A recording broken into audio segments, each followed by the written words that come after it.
이 시간 함께 볼 말씀은 구약성경 사무엘하 11장 1절부터 17절까지의 말씀입니다. 구약성경 사무엘하 11장 1절부터 17절까지의 말씀으로 제가 가진 성경은 구약 477쪽에 있습니다.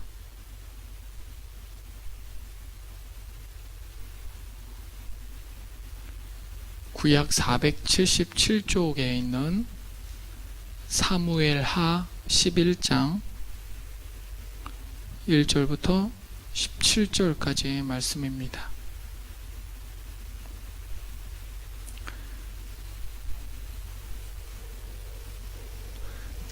다 찾으신 줄로 알고 제가 한 절 여러분이 한 절 교독하도록 하겠습니다. 좀 긴 본문이지만 그리고 익숙한 본문이지만 함께 다시 본문을 생각하면서 읽어보도록 하겠습니다. 제가 먼저 읽습니다. 그 해가 돌아와 왕들이 출전할 때가 되매 다윗이 요압과 그에게 있는 그의 부하들과 온 이스라엘 군대를 보내니 그들이 암몬 자손을 멸하고 랍바를 에워쌌고 다윗은 예루살렘에 그대로 있더라.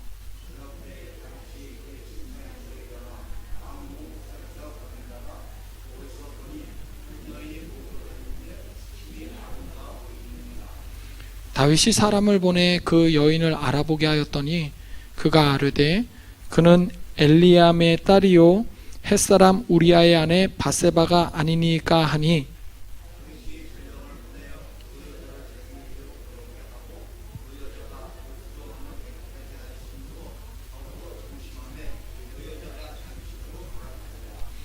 그 여인이 임신하매 사람을 보내 다윗에게 말하여 이르되 내가 임신하였나이다 하니라.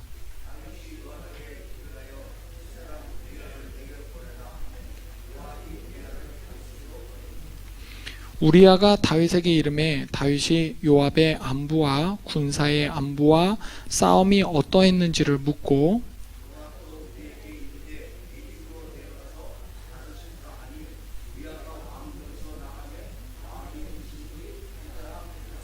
그러나 우리아는 집으로 내려가지 아니하고 왕궁문에서 그의 주의 모든 부하들과 더불어 잔지라.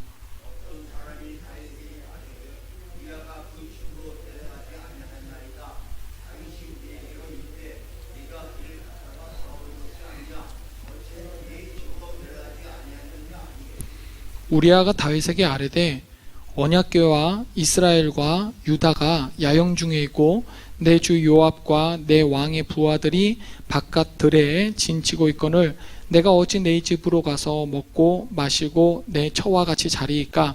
내가 이 일을 행하지 아니하기로 왕의 살아계심과 왕의 혼의 살아계심을 두고 맹세하나이다 하니라.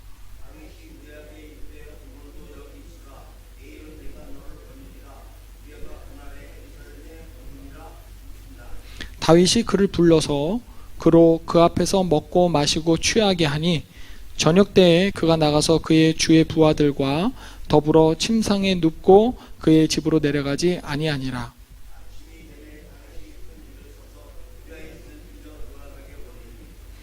그 편지에 써서 이르기를 너희가 우리아를 맹렬한 싸움에 앞세워 두고 너희는 뒤로 물러가서 그로 맞아 죽게 하라 하였더라.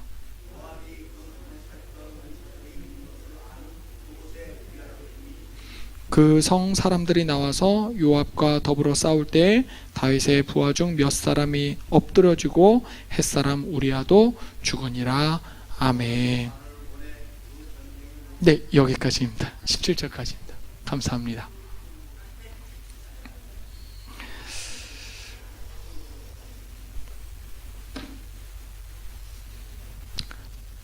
우리 그리스도인들이 가져야 될 여러 자질들이 있는데요. 그 여러 가지 자질들 중에 하나가 바로 죄에 대한 통찰력입니다. 죄가 무엇인지 명확하게 파악하는 것이 죄에 대한 통찰력인데요. 죄에 대한 통찰로서 우리가 꼭 기억해야 되는 것은 죄는 우리 이 허공에 둥둥 떠다니는 것이 아니라는 사실입니다. 이게 무슨 말이냐면 내가 짓는 죄는 그냥 가만히 있다가 어느 날 내가 마음에 들어서 툭 공격해 들어와 갖고 내가 죄를 짓도록 하게끔 만드는 것이 아니라는 말입니다. 내가 죄를 지을 때를 가만히 한번 생각해 보십시오. 각자가 죄를 많이 지으실 때 죄는 특정한 시간에 특정한 방식으로 저질러진다는 것을 우리가 알 수가 있어요. 예를 들어 부부싸움을 한다면 그 잘 싸우게 되는 시간이 있지 않습니까? 또 상황이 있죠. 갑자기 남편하고 혹은 아내랑 막 싸우지는 않아요. 어떤 특정한 조건들이 갖추어지게 되죠. 오늘날 이제 제가 청년들하고 이야기를 하다 보면 청년들이나 우리 학생들이나 청소년들의 문제점을 꼽으라고 한다면 이제 우리 청년들이나 학생들이 그 사람들이 옷을 안 입고 나오는 영상을 많이 봐요. 사람들이 옷을 안 입고 나오는 영상들을 봐요. 무슨 말씀인지 모르시겠어요? 옷을 하나도 안 입고 나오는 영상들을 많이 봅니다. 영화들을 보죠. 근데 그렇게 부끄러운 영상들을 볼 때 사실 아무 때나 막 보지는 않아요. 아무 때나 어디서나요. 사람이 많은 곳이나 뭐 회사나 학교나 이런 데서 그런 걸 보지는 않잖아요. 주로 언제 어디서 보겠어요? 밤 늦은 시간에 자기 혼자 있을 때, 그럴 때 보지 않겠습니까? 이렇게 죄는 특정한 시간이나 특정한 장소, 특정한 방식, 특정한 상황들이 갖추어져야지만 내게 저질러지는 경우가 대부분이에요. 바로 이런 것을 아는 통찰력이 우리한테 필요하다는 겁니다. 오늘 우린 너무나도 잘 아는 이 다윗과 밧세바 사건을 살펴보게 되는데요. 사실 여기에서도 방금의 내용들이 잘 적용이 됩니다. 다윗의 경우 먼저 하나님께 복을 받은 후에 죄의 유혹이 찾아와요. 복을 받은 후에요. 잘된 후에 죄의 유혹이 찾아온다는 겁니다. 다윗의 이스라엘 왕국이 확고하게 자리 잡은 때, 그리고 다윗 왕의 인기가 백성들한테 한창일 때, 바로 이때 다윗이 범죄하게 됩니다. 쉽게 생각하면 대부분의 인간의 죄는요, 내가 곤란한 지경에 처했을 때 저질러질 것만 같아 보이지만 사실 큰 복을 받은 후에 죄를 저지를 수도 있다는 사실을 우리는 알아야 하고요. 그래서 큰 복을 받은 다음에 내가 뭔가 형통하게 잘 되고 있을 때 더욱더 경계해야 된다는 사실을 오늘 다윗의 사건을 통해서 우리가 배워야 합니다. 그래서 복도 때로는 위험할 수가 있는 거예요. 왜냐하면 내가 하나님을 얼마나 의지하며 살아가는지를 잊게 되거든요. 복만 막 있으니까, 좋은 것만 있으니까요. 우리는 내 삶에 좋은 일이 계속 있다면요, 사실 아니라고는 하는데 속으로는 내 덕분이야, 자기 덕분이야 라고 생각하는 경향이 때때로 있어요. 예를 들어 취업에 성공했어. 그러면 내 능력이 좋아서 취업에 성공한 거야. 사업이 잘 돼. 사업이 번창하고 있어. 아, 내가 수완이 좋아서 사업이 잘 되는 거야. 결혼을 잘했어. 아, 내가 이 사람을 정말 잘 선택을 했어 라는 생각을 하는 겁니다. 이런 일이 잘 되는 것에 대해서 하나님께 감사합니다. 아, 하나님한테 감사하죠. 하나님이 잘해주셨어요 라고 생각도 하고 말도 하지만 그래도 내 안에는 그래도 내가 잘해서 라는 생각이 떠나지를 않는 거예요. 근데 이런 생각이 하나님을 내 마음의 가장자리로, 내 마음의 이 자꾸 변두리로 몰아내는 생각이거든요. 그래서 저도 이걸 경계하기 위해서 제 핸드폰의 바탕화면에 한 글귀를 계속 두고 읽는데요. 제가 그걸 한번 읽어보겠습니다. 곧 헛된 것과 거짓말을 내게서 멀리하지 마시고 나를 가난하게도 마옵시고 부하게도 마옵시고 오직 필요한 양식으로 나를 먹이시옵소서. 혹 내가 배불러서 하나님을 모른다 여호와가 누구냐 할까 하오며 혹 내가 가난하여 도둑질하고 내 하나님의 이름을 욕되게 할까 두려워함이니이다. 잠언의 말씀이에요. 풍족하다고 느끼면 느낄수록 재앙에 점점 더 가까워지는 것, 그것이 인간의 속성이기도 합니다. 바울도 그래서 비슷한 말을 해요. 그런즉 선줄로 생각하는 자는 어떻게 할까? 넘어질까? 조심하라요. 다윗이 범죄하게 되는 두 번째 상황을 살펴보면요, 자기 일에서 이렇게 한 발자국 뒤로 물러나 있을 때였다는 사실입니다. 다윗은요, 나라에 전쟁이 일어나자 신하들을 막 출정을 시켜요. 야, 가서 싸우자. 근데 자기는 지금 어디에 있습니까? 궁전에 머무르게 있어요. 이건 지금까지 다윗이 우리 그 성경을 읽는 독자들한테, 우리들한테 보여준 그 전사 다윗, 싸움 잘하는 다윗, 항상 전투에서 선봉에 서서 부하들을 이끄는 용맹한 다윗의 모습과는 동떨어진 모습이에요. 여러분, 우리는요, 자기 삶에 적극적이어야 합니다. 자기의 모습을 잃어버리면 안 돼요. 그런데 오해하시면 안 됩니다. 자기 삶에 적극적이어야 한다는 것은 내가 내 인생을 내 주도적으로 인생을 이끌어가란 말이 아니에요. 하나님의 때를 기다리는 가운데에서 준비된 자세로 하나님이 말씀하시면 적극적으로 임하라는 말이거든요. 이걸 좀 복잡한 말로 적극적인 수동성이라고 표현을 하더라고요. 적극적인 수동성. 좀 말이 이상하죠. 적극과 수동은 서로 반대되는 말인데 이거를 같이 써요. 하나님의 명령만 따르는 삶은 우린 수동적인 자세라고 볼 수 있겠죠. 그런데 하나님의 명령이 있으면 모든 것을 바쳐서 최선을 다하는 자세, 이건 적극적인 모습이죠. 그래서 이 두 가지가 같이 있는 모습, 이것이 그리스도인의 모습이어야 된다라고 해서 어떤 사람들은 적극적인 수동성의 자세를 우리 그리스도인들이 가져야 된다고 해요.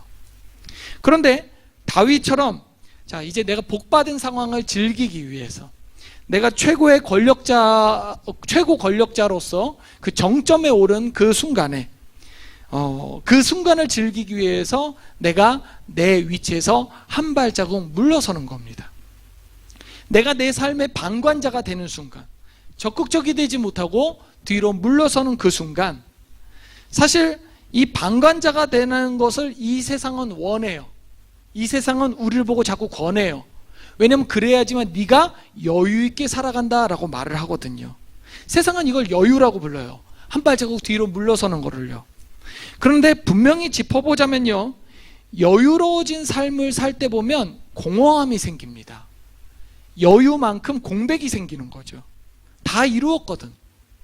그러다 보면 그 공허함, 그 빈 공간을 채우려는 다른 욕망이 발생하는 겁니다. 여러분, 한번 생각해 보세요. 하나님이 함께 하시는 가운데에서 이 민족을 위해, 유대 민족을 위해 전쟁의 선봉에 서서 얻을 수 있는 성취감이 있어요. 또 한편으로는 궁궐에서 한 유부녀, 내 아내는 아닌 또 다른 유부녀의 아름다움을 보며 성적인 쾌락에 젖어드는 것을, 이 두 가지를 비교해 보면 당연히 하나님과 함께하는 그 전쟁 승리의 성취감이 더욱더 크지만, 대단하지만, 이렇게 자신의 자리에서 한 발자국 물러선 그 공허함이 있는 가운데에서는 눈앞에 있는 성적인 쾌락에 젖어드는 것이 훨씬 더 내 삶의 전율을 일으키고 내 감각을 자극적으로 만드는 겁니다. 자극적인 것으로 자꾸 내 공허함을 채우려고 해요. 사람들이 자꾸 자극적인 것을 찾는 이유가 바로 채워지지 못한 마음을 갖고 있기 때문에 그렇거든요. 다윗이 죄를 저지르는 위치도 세 번째로 이제 한번 살펴볼 건데요. 다윗이 죄를 저지를 때 다윗이 죄를 저지르는 상황에서의 위치도 우리가 유의해야 합니다. 다윗은 유혹받을 만한 자리에 있었어요. 권력의 정점, 인기 있는 영웅. 우리는 죄에 처할 만한 상황을 피할 수 있도록 늘 경계해야 합니다. 죄가 같이 다가오는 상황이 있다면, 그럴 것 같이 여겨진다면, 그 통찰력이 있다면 그 자리를 피해야 돼요. 가령 많은 교회들이 이제 남성 목회자하고 여성 신도가 단둘이 자리를 같이 갖는 것을 경계하라고 권면을 하죠. 대다수의 교회들이 청년부에는 미혼 남성, 미혼 여성 전도사를, 목회자를 두지 않는 경우도 마찬가지예요. 잠깐 정신줄을 놓으면요, 대단히 매력적으로 보이고 멋있어 보이고 또 사랑스러워 보이거든요. 그러다 보면 사고가 발생할 수 있어요. 우리가 죄에 맞서는 것 정말로 중요합니다. 죄에 맞서야 되죠. 그런데 사실 맞서서 하나님의 도우심으로 하나님의 능력을 힘입어서 이 죄를 이기는 것보다 더 쉬운 방법이 바로 뭐냐면요, 죄를 피하면 돼요. 그게 되게 쉬워요.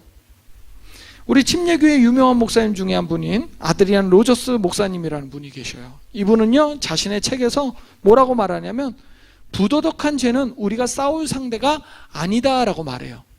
우리가 싸워야 될 것도 있지만, 맞서야 될 것도 있지만, 더러워서 피하는 것도 있지 않습니까? 그러니까 더러워서 피하는 것들은 피해줘야 돼요. 그런 상황을 피하라고 만들어요. 죄를 짓는 상황이 발생할 것 같으면 그 상황을 갖다가 문창원 없음이라는 상황으로 만들래요. 그 상황에 이 문창원이가 꼭 가야 되는 것이 아니라 이 상황은 문창원 없음의 상황으로 만들어버리라고 이 목사님이 권면하시더라고요. 그런데 다윗은 유혹에 넘어갔어요. 그렇죠? 밧세바를 품에 안았고요, 하룻밤에 쾌락을 즐겼어요. 그리고 다윗 그에게는 불행하게도 쾌락에 대한 뜻하지 않았던 결과가 발생했는데, 그게 바로 밧세바가 임신한 겁니다. 이제 다윗의 사악함을 우리가 발견할 수 있어요. 다윗은요, 우리아를 속여서, 밧세바의 남편인 우리아를 속여서 자기의 아들인 것이 분명한 이 밧세바 뱃속에 있는 이 아이를 우리아의 아기로 여기게 할 속셈이에요. 그런데 우리아는 지금 수십 킬로 떨어진 전장에서, 수십 킬로 밖에 국경에서 지금 전투 중이거든요. 그러니 다윗은 인위적으로 지금 이 밧세바와 우리아의 그 남녀의 그 순간을 만들어줘야 할 필요성이 있어요. 무대를 만들어줘야 될 거 아니에요. 그래서 다윗은 전투에 나가 있는 우리아를 예루살렘으로 소환을 합니다. 그리고 전투 상황이 어떠냐라고 짐짓 모르는 채 보고를 받아요. 그래서 격려를 합니다. 너 피 터지는 그 전투 가운데서 열심히 싸우는구나 하면서 막 격려해줘요. 그리고 그동안의 노고를 치아야 한다. 너 지금 잠시 들어왔으니까 잠깐 휴가를 줄게. 너희 집에 가서 좀 잘 쉬어라. 쉬면서 뭐 하라는 거예요? 아내하고 동침하라는 거죠. 다윗은 이걸로 자신의 죄를 감출 수 있다고 생각을 했어요. 하지만 우리아는요, 우리아가 가진 대단한 성실한 성품이 있었어요. 이 우리아는요, 하나님은 모르는 사람이었어요. 왜냐하면 우리아는 용병이거든요. 근데 용병은 뭐 하는 사람입니까? 돈 받고 대신 싸워주는 사람이잖아요. 그럼 돈을 받고 다윗에게 충성을 하는 사람이니까 이 사람은 정말로 다윗 앞에 충성을 했어요. 그래서 이 충성스러움, 이 성실한 이 인품은요, 다윗의 악한 그 범죄 계획에 동조되지가 않은 거예요. 너무 본인의 성품이 성실하다 보니까 다윗이 악한 계획을 갖고 있는데 그것에 자연적으로 휘말려들지 않은 거죠. 그래서 이 고귀한 우리아는요, 다윗처럼 자기 침대에서 여자를 안을 생각을 하기보다는 전투 중에 있을 전우를 생각하며 밤새 궁궐 주변에서 병사들과 함께 텐트를 치고 야영을 합니다. 이 훌륭한 군인이 아닙니까? 정말 멋있는 모습이죠. 하지만 이 훌륭하고 고귀한 모습을 보인 이 우리아의 모습이 다윗 왕에게는 얼마나 유감이었겠습니까? 지금 다윗의 생각에 우리아는 어디에 가야 돼요? 집에 가서 아내랑 같이 어떻게든지 같이 잠을 자야지만, 야, 너 임신했네, 축하한다, 뭐 이러면서 어물쩍 넘어갈 수 있는데, 우리아가 너무나도 훌륭한 성품을 보이니까 다윗의 계획이 틀어지는 거예요. 너무 유감이에요. 말도 안 되는 일이에요. 여러분, 죄가요, 내가 가진 죄가 시야를 이렇게 바꾸는 겁니다. 어떻게 바꾸냐면, 박수받고 격려받아야 될 상대방의 모습이 지금 내 눈에는 가시처럼 보이게 되는 거예요. 저 사람은 너무나도 훌륭하게 자신의 일을 잘하고 있는데 그게 눈에 가시처럼 보이는 거예요. 눈꼴셔 보이는 거예요. 선함을, 착함을, 그 충성스러움을 선함으로 보지 못하는 시선은 바로 어디서부터 시작된다고 할 수 있어요? 악으로부터, 죄로부터 시작된다는 겁니다. 그런데 이런 유혹 가운데 있는 사람은요, 여기서 멈추지 않고 더 나아갑니다. 다윗은 군사령관인 요압에게 편지를 보내서 우리아를 최전선에 보내라고 명령을 내려요. 그리고 여차하면 버리고 후퇴해도 좋다라는 일종의 작전 명령서를 씁니다. 근데 이거는 사실 우리아를 어떻게 하라는 소리나 마찬가지예요. 죽이라는 소리잖아요. 근데 이 죽이라는 작전 명령서를, 이 사형 선고가 들어있는 작전 명령서를 우리아 손에 들려서 보내죠. 이거 얼마나 잔인한 일입니까? 얼마나 사악한 일입니까? 근데 어쨌든 이 작전은 드디어 성공해요. 우리아는 전투에서 작전 중에 죽은 것처럼 보이게 됩니다. 다윗에게 이보다 더 좋을 수는 없어요. 죄악으로 사람을 죽였는데 이보다 더 좋을 수 없는 상황이 다윗에게 발생한 거예요. 정말 자연스럽게 사악한 다윗은 고귀한 우리아를 제거한 겁니다. 그런데 이 이야기의 끝이 매우 섬뜩하게 끝나요. 이 해피엔딩처럼 보이는 뭐든지 좋은, 이보다 더 좋을 수 없는 이 끝이 어떻게 끝나냐면요, 우리 본문 아직 펴고 계신다면 함께 읽어볼까요? 11장 27절 하반절을 좀 읽어볼게요. 11장 27절 다 말고요, 하반절만 읽겠습니다. 27절 하반절이요. 다윗이 행한, 여기서부터요. 함께 읽겠습니다. 시작. 다윗이 행한 그 일이 여호와 보시기에 악하였더라. 다윗이 행한 그 일이 여호와 보시기에 악하였더라. 여러분, 이 사건의 내막을 전체적으로 다 아는 사람은 아무도 없었어요. 신하들이 부분 알 수는 있어요. 뭐 왕의 명령에 의해서 우리아가 죽었네, 이건 요압이 알 수 있겠죠. 또 왕의 뭐 넷이라든가 이런 사람은 왕이 밧세바와 동침했다는 사실은 알 수는 있겠죠. 그러나 모든 부분은 알지언정 모든 전 영역을 처음부터 끝까지 다 아는 사람은 오직 한 사람, 누구밖에 없어요? 다윗밖에 없었어요. 다윗이 계획을 했고 다윗이 다 저지른 거였거든요. 그리고 다윗 스스로도 이건 아무도 모를 거야 라고 확신했어요. 나중에 나단 선지자가 자신을 책망하러 왔을 때, 나단 선지자가 뭐 비유를 들어서 책망을 할 때 마치 아닌 것처럼 잡아떼는 그런 모습들을 보는데요. 근데 누가 보고 계신 겁니까? 하나님이 보고 계시는 거예요. 이게 정말 무서운 것 아니겠습니까? 여러분 아시겠지만 이 시점부터 다윗의 삶이 이제 헝클어지기 시작합니다. 가족들이 흩어지고요, 밧세바가 낳은 첫째 아들이 죽고, 그 다음에 장성한 자녀들은 자신을 죽이고 왕의 자리를 차지하려는 그 가족의 분란들이 이때부터 벌어지기 시작해요.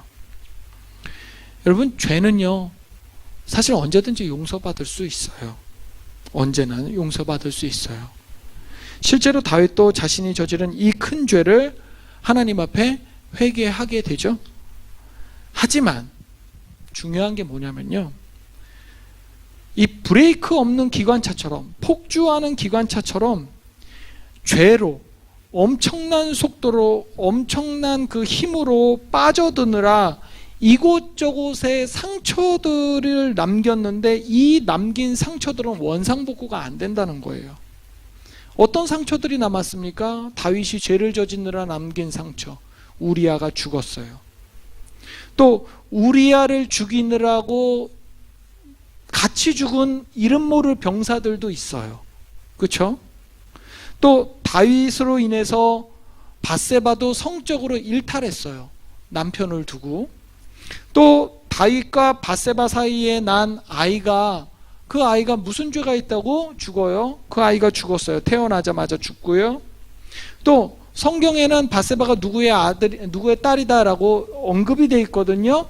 그 아버지 또 그 가족들도 충격을 받을 수 있을 거 아니에요. 이렇게 한 사람의 죄로 인해서 내 영혼과 다른 사람들에게 남긴 이 상처는요, 원상복구가 되게 힘들어요. 안 될 수도 있어요. 죄는 본질상 어떤 성향을 갖냐면 파괴적인 성향을 가져요. 파괴적인 성향. 오늘 말씀이나 본문을 보고 우리가 범죄하지 않는다면 정말 가장 좋을 거예요. 죄 짓지 않는 사람이 된다면요. 근데 안타깝지만 우린 누구나 죄를 짓습니다. 앞으로도 죄를 지을 거고요. 나는 죄를 안 지을 거다라고 하시는 분은 아무도 없어요. 그렇다면 우리가 이러한 본문들을 통해서 죄에 대한 통찰력을 갖고 우리가 하나님한테 가져야 되는 모습을 생각할 때 우리가 먼저 주의 깊게 생각해야 될 것은 어떻게 하면 죄를 안 지을 수 있을 것인가를 고민할 필요는 없어요.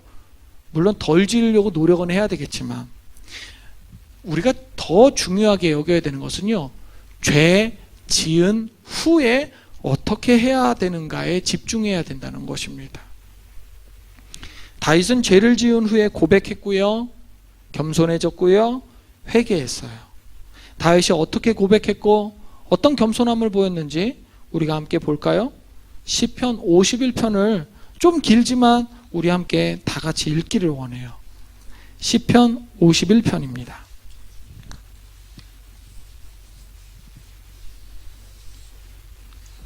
구약성경 838쪽에 있습니다. 시편 51편. 다윗이 이 죄를 하나님께 고백할 때 그의 심정이 구구절절 잘 드러나고 있는데요, 우리가 이거를 다윗의 심정으로 한번, 죄 지은 자의 심정으로 한 목소리로 읽어보도록 하겠습니다. 시작. 하나님이여, 주의 인자를 따라 내게 은혜를 베푸시며 주의 많은 긍휼을 따라 내 죄악을 지워주소서. 나의 죄악을 말갛게 씻으시며 나의 죄를 깨끗이 제하소서. 물은 나는 내 죄과를 아오니 내 죄가 항상 내 앞에 있나이다.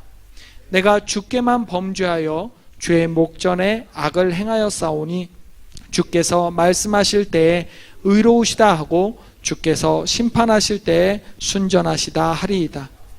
내가 죄악 중에서 출생하였으며 어머니가 죄 중에서 나를 잉태하였나이다. 보소서, 주께서는 중심이 진실함을 원하시오니 내게 지혜를 은밀히 가르치시리이다. 우슬초로 나를 정결하게 하소서. 내가 정하리이다. 나의 죄를 씻어주소서. 내가 눈보다 희리이다. 내게 즐겁고 기쁜 소리를 들려주시사 주께서 꺾으신 뼈들도 즐거워하게 하소서. 주의 얼굴을 내 죄에서 돌이키시고 내 모든 죄악을 지워주소서. 하나님이여, 내 속에 정한 마음을 창조하시고 내 안에 정직한 영을 새롭게 하소서. 나를 주 앞에서 쫓아내지 마시며 주의 성령을 내게서 거두지 마소서. 주의 구원의 즐거움을 내게 회복시켜 주시고 자원하는 심령을 주사 나를 붙드소서. 그리하면 내가 범죄자에게 주의 도를 가르치리니 죄인들이 주께 돌아오리이다. 하나님이여, 나의 구원의 하나님이여, 피 흘린 죄에서 나를 건지소서. 내 혀가 주의 의를 높이 노래하리이다. 주여, 내 입술을 열어주소서. 내 입이 주를 찬송하여 전파하리이다. 주께서는 제사를 기뻐하지 아니하시나니 그렇지 아니하면 내가 드렸을 것이라. 주는 번제를 기뻐하지 아니하시나이다. 하나님께서 구하시는 제사는 상한 심령이라. 하나님이여, 상하고 통회하는 마음을 주께서 멸시하지 아니하시리이다. 주의 은택으로 시온에 선을 행하시고 예루살렘 성을 쌓으소서. 그때에 주께서 의로운 제사와 번제와 온전한 그때 그들이 수소를 주의 제단에 드리리이다. 아멘. 다윗은 하나님이 자기에게 베푸시는 은혜에 집중하며 주의 인자를 따라 그리고 주의 많은 긍휼을 따라 기도하고 있다고 고백합니다. 근데 우리는 이런 생각을 종종 할 수도 있어요. 근데 하나님이 자기에게 인자를 베풀지 않으면 어쩌려고? 내가 지은 죄가 너무 커서 하나님이 내게 긍휼을 베푸시지 않으시고 이번에는 철저하게 징계하신다면 어쩌려고 인자함과 긍휼을 의지하면서 기도하지? 여러분, 사람이 하나님께 기도할 때는요, 이런 무의식이 있어요. 하나님이 나를 안 받아주시면 어쩌지? 내가 너무 큰 죄를 지었어요. 여러분, 아닌 것 같죠? 전적으로 하나님께 의지하면서 기도하는 것 같죠? 한번 생각해 보세요. 우리가 기도할 때 종종 하나님을 설득하는 방식으로 기도할 때가 있어요.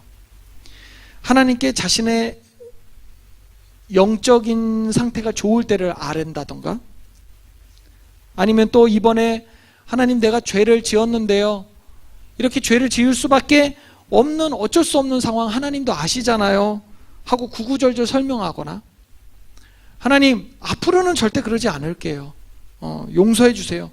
거의 맹세에 가까운 약속을 하는 경우가 있는데요, 내가 하나님과 좋았던 적이 있잖아요, 이번에는 어쩔 수 없었어요, 하나님 이해하시잖아요, 하나님 내가 다시는 이런 죄 안 저지를게요, 그러니 나에게 인자함과 긍휼을 베풀어 주세요 라고 설득하는 방식의 기도를 종종 한다는 거예요. 근데 다윗이 어떻게 기도했습니까? 방금 전에 읽어본 51편을 보면 다윗은 하나님과 협상을 하지 않아요. 하나님, 내가 하나님 말 원래 잘 들었잖아요. 하나님 나에게 기름 부어 주셨잖아요. 하나님 하라는 대로 해서 내가 하나님 마음에 합한 자잖아요. 이렇게 말 안 했어요. 그저 하나님께서 베풀어 주실 은혜만을 기대하면서 그것의 근거로서 호소하고 엎드렸을 뿐이거든요. 바로 이 모습이 하나님한테 회개하는 참 모습인 거예요.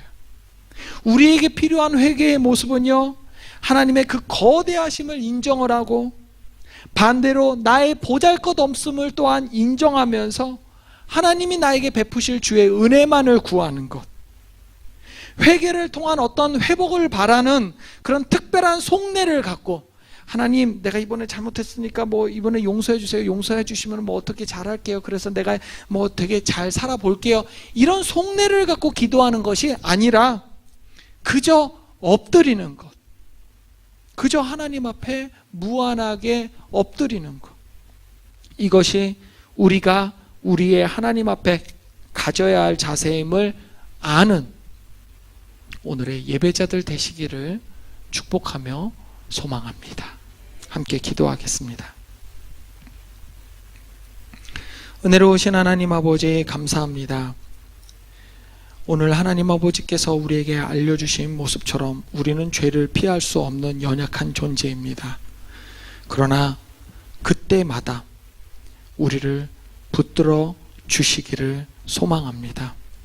주님 앞에 완전하게 엎드려질 수 있는 내가 될 수 있도록 도와주시옵고, 하나님과 감히 협상하거나 하나님을 설득하려고 하는 것이 아니라 그저 나의 못난 모습 그대로, 있는 모습 그대로, 이 모습 그대로 나아가는 내가 되어 하나님 아버지의 그 위대하심을 인정하는 우리네 인생이 되게 하여 주시옵소서. 하나님, 하나님의 위대하심을 찬양합니다. 하나님의 놀라우심을 높이 올려드립니다. 하나님, 나의 삶을 통해서 오직 주님만 영광 받아 주시옵소서. 예수님의 이름으로 기도합니다. 아멘.